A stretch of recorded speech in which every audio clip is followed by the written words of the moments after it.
You guys are back. Welcome to the channel. It's your boy, MastermindX. And I'm down here reading up on my Haynes Imperial Death Star Owner's Manual. Because, I don't know, you guys might be a little young for that. Maybe some of my older crowd will remember. You used to be able to buy a car, go to the auto parts store, buy one of these Haynes manuals, and fix stuff yourself. Such as carburetors, window things, pumps for water, gas, things like that. But they don't really do that anymore. Now you just take your car to the dealership. But I was having trouble with this Death Star that I'm trying to build to rule the galaxy as usual. So I had a little problem, got myself a nice Haynes Owner's Manual. So, workshop manual, great, pick it up. They're on sale, bookstore near you if you want to make your own Death Star. Alright guys, well as you can see in the MastermindX layer, we might need a little bit of a backdrop change. We got something a little different for you today.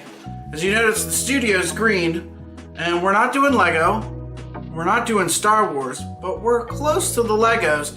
I found this Dragonzord from the Power Rangers series buildable construction set. So they use their words very carefully. Let me get that in here for the shot for you so you can see that this is not Lego. It is actually made by Hasbro, so this is not some crazy mock-off from a different country. We're actually getting a licensed Hasbro toy. The Mighty Morphin Power Rangers is authentic, and this is a Dragonzord. And this is pretty cool because, I mean, Dragonzord was the bomb, you know? He was the dude, you know?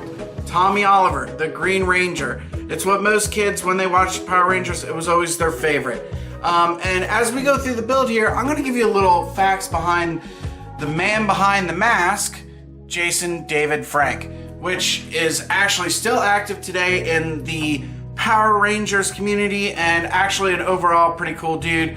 He rides his motorcycle from coast to coast, going to all these different Comic-Cons, bookstores, game stores, comic book shops, and does signings, guest appearances, just hangs out with fans. He's a really cool dude. So we'll get more into that during the build. Make sure you stay tuned for that.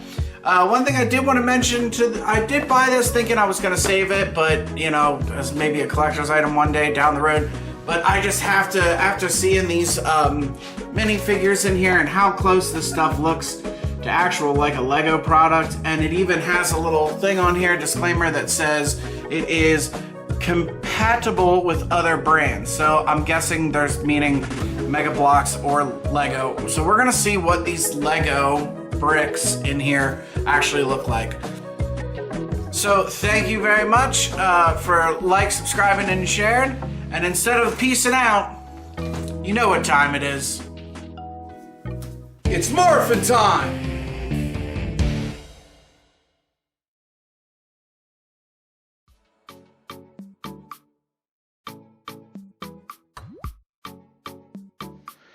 Alright guys, before we get into the awesome world of Jason David Frank, let's talk about this build for a second. First off, this is not Legos. We can see after we unbox it that none of the bags were labeled with numbers, so we kind of just spread out all of the pieces. The instruction guide was very weird in they didn't have like a linear type of progression for piece by piece. It was kind of like you build this piece, then it attaches to this piece, and then you build this piece and it attaches to this piece.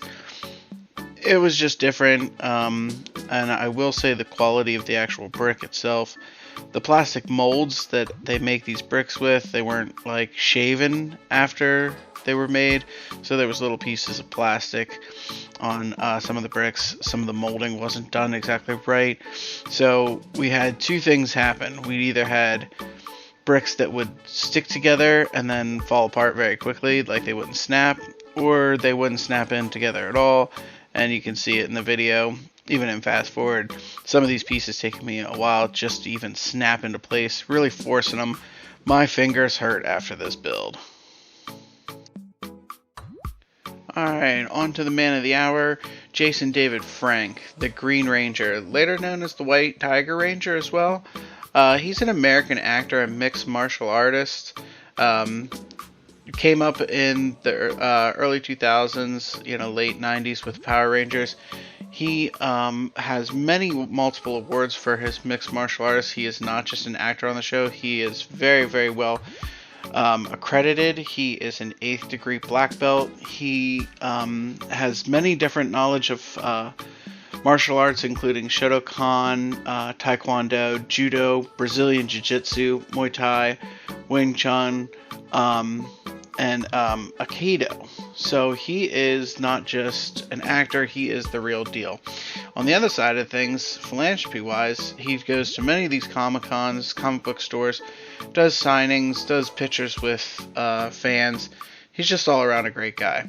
Interesting enough, I read that he's actually worth about $1.2 million, which is pretty cool in the fact that when they were taping episodes of the Power Rangers, it says that they were receiving only $600 an episode, which is crazy to think that most people were getting, you think about like Big Bang Theory and stuff like that, close to, I think they were getting almost $500,000 an episode. So kudos to him for making himself a little nest egg there, and he's a pretty cool guy. Go check him out on Facebook. He is verified over there. Getting back to this build, we got to the minifigures, and this is about where I about had it.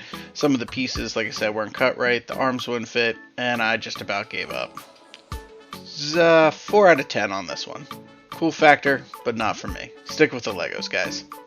Peace.